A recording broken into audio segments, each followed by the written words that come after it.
তো বন্ধুরা দেখো কি বাজার পেয়েছে আমার বর আজকে। একদম টাটকা চুনো মাছটা নিয়ে এসছে আর চেলা মাছ নিয়ে এসছে। চেলা মাছটাই আনতে বলেছি অনেক দিন ধরে, তো আজকে পেয়েছে নিয়ে এসছে। আর কুমড়ো শাকটাও খুব সুন্দর টাটকা। তো বসে গেলাম সবজি কাটতে। আর আজকে ভোরবেলা অন্ধকার থাকতে আমার বর ঘুরে বেড়াচ্ছে।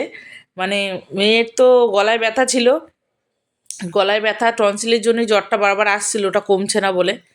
এইবার কাল থেকে হঠাৎ করে শুরু হয়েছে কানের যন্ত্রণা, কাল থেকে না, আজকে ভোর রাত থেকে। এইবার কালকে প্যারাসিটামল দিয়েছিলাম, রাত্রিবেলা প্যারাসিটামলটা শেষ হয়ে গেছে। আর ওর বাবা যখন ফিরেছে তখন ওষুধের দোকান বন্ধ হয়ে গেছে রাত্রিবেলা। সেই ভোরবেলা অন্ধকার থাকতে সেই আবার গেছে ওই মেয়ের প্যারাসিটামল আনতে। তো যাই হোক, এই সময় তো আর ডাক্তার পাওয়া যাবে না, গিয়েছিল হসপিটালে। হসপিটালে ডাক্তারের সাথে কথা বললো, বলে ওষুধের দোকানে গিয়ে দেখছে ওষুধের দোকান বন্ধ। তো যাই হোক, অনেক সময় ইয়ে করে একজনকে ডেকে তুলে সেই দোকানদারের থেকে ওষুধ নিয়ে এসছে, ওষুধের দোকানদার। আর এই যে বাজার নিয়ে এসছে, মাছগুলো একদম টাটকাই ছিল।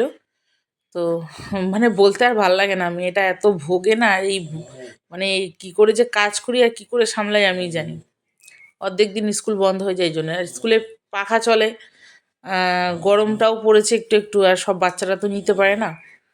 আর দেখো চেলা মাছটা নিয়ে এসেছে, আজকে চেলা মাছটা রান্না করব ইলিশ মাছের মতন। আজকে বলে না, আমি চেলা মাছটা আনলে রান্না করি ইলিশ মাছের মতনই। চেলা মাছটা অন্যভাবে আমি কোনোদিন করিনি, ইলিশ মাছের মতনই ভালো লাগে। আর চুনো মাছ তো জানোই বাছতে অনেকটা সময় লাগে। আর আজকে কুমড়ো শাকটা রান্না করব, ডালে দেব। মটর ডালটা সেদ্ধ হতে যেহেতু একটু সময় লাগে, তাই জন্য মটর ডালটাকে সিদ্ধ বসিয়ে দিয়েছি। প্রেশারে দিতে পারতাম, কিন্তু আমার প্রেশার কুকার মাছ দিয়ে ইচ্ছে করে না। আর এই যে মাছটা সব ধুয়ে নিয়ে এসেছি, কুমড়ো শাকটাও কেটে ধুয়ে নিয়ে এসেছি। আর এখন এইদিকে একদিকে মাছ ভাজা বসাবো, কেন আজকে আবার বৃহস্পতিবার।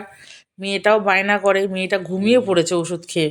তো সেই ফাঁকে আমি এখন রান্না করছি আর মাছ ভাজা বসিয়েছি। আর ওইদিকে ডালটা, মটর ডালটা সেদ্ধ হতে অনেকটাই সময় লাগে। তো দেখো ডালটা ফেটে ফেটে গেছে, তারপরে মুগের ডাল দিলাম। আর মুগের ডালটা দেওয়ার পরে আবার একটু ফুটে উঠবে, তারপরে দেবো কুমড়ো শাকের ডাঁটাটা। কারণ আগে পরে মানে এইভাবেই দিতে হবে, স্টেপ বাই স্টেপ, নাহলে একদম ডালগুলো গলে ঘ্যাট হয়ে গেলে একদম ভাল লাগবে না খেতে কুমড়ো শাক দিয়ে ডালটা। তো দেখো ডাঁটাটা আগে দিয়ে দিলাম, ডাঁটাটা সেদ্ধ হবে। আর দুটো কাঁচা লঙ্কা চিড়ে দিয়েছিলাম, একটু লবণ দিয়েছিলাম যাতে ডাঁটাটার ভিতরে লবণটা ঢুকে যায়। আর এই ডালটা কিন্তু খেতে খুব ভালো লাগে। আর ডালটা বেশি ঝোল হবে না, একটু বসা বসা হবে। আর এখানে আমি আলুটাকে সুন্দর করে ভেজে চারটে কাঁচা লঙ্কা চিড়ে দিয়েছিলাম, দুটো বড় বড় পেঁয়াজ দিয়েছিলাম, আর একটা টমেটো, আর দিলাম একটু আদা বাটা। আর কোনো কিছুই মশলা দেবো না, লঙ্কার গুঁড়ো আর হলুদ, তাছাড়া কোনো মশলা দেবো না, মানে রসুন বলো জিরে ফিরে বলো ওগুলো দেবো না। তো দেখো এবার এটাকে সুন্দর করে কষিয়ে নিলাম, কষিয়ে নিয়ে একটু মাখা মাখা একটা রসা রসা চচ্চড়ি মতন হবে, বা মাখা তরকারি বলতে পারো। আর এই মাছগুলো না অনেকে না কাঁচা মেখে চচ্চড়ি করে, বাটি চচ্চড়ি বা ভাপ। আমাদের বাড়িতে ওসব কেউ খেতে চায় না জানো তো। রান্না করলে করাই যায়, কিন্তু কেউ খাবে না, ওই জন্য আর ওই রকম করি না। সবাই যেরকম খায় সেটাই করি। আমার বর তো চুনো মাছ ভাজা ডালের সাথে খুব ভালো খায়, আর এরকম ঝাল ঝাল করলেও ভালো খায়, কিন্তু ওইরকম ওই কাঁচা মাছের রান্না করলে খাবে না। তো যাই হোক, এখানে দেখো আমার মটর ডালটা হয়ে গেছে, অল্প করে হলুদ দিয়ে দিলাম। আর হলুদটা আগে দিলে তো সেদ্ধ হবে না, পরেই দিলাম। আর শাকটা দেওয়ার পরে হলুদ দিলে আবার কোনো জায়গায় হলুদ যাবে, কোনো জায়গায় যাবে না, যার জন্য ডালটার মধ্যে দিয়ে দিলাম। আর এবার কুমড়ো পাতাটাও দিয়ে দিলাম, কুচি কুচি পাতাগুলো রেখেছিলাম, বাকি পাতা ফেলে দিয়েছি। সেদ্ধ হোক, পরে সাতলাবো। আর এখানে ওই চেলা মাছটা ভাজা করছি, মাছটাকে রান্না করব ইলিশ মাছের মতন। আর এখানে জিরে তেজপাতা শুকনো লঙ্কা ফোড়ন দিয়েছিলাম, আর একটু আদা থেতো করে দিয়ে দিলাম। দিয়ে এবার ডালটা দেবো। আর ডালটাতে আমি একটু মিষ্টি দিয়েছিলাম, 1 চামচের ওপরেই মিষ্টি দিয়েছি একটু। ডালটা মানে না খুব মিষ্টি হবে আর না নোনতা নোনতা হবে, তাহলেই মানে একটু হালকা মিষ্টি না দিলে ডাল আবার ভালো লাগে না খেতে সবজি। তো দেখো না হয়ে গেল ডালটা।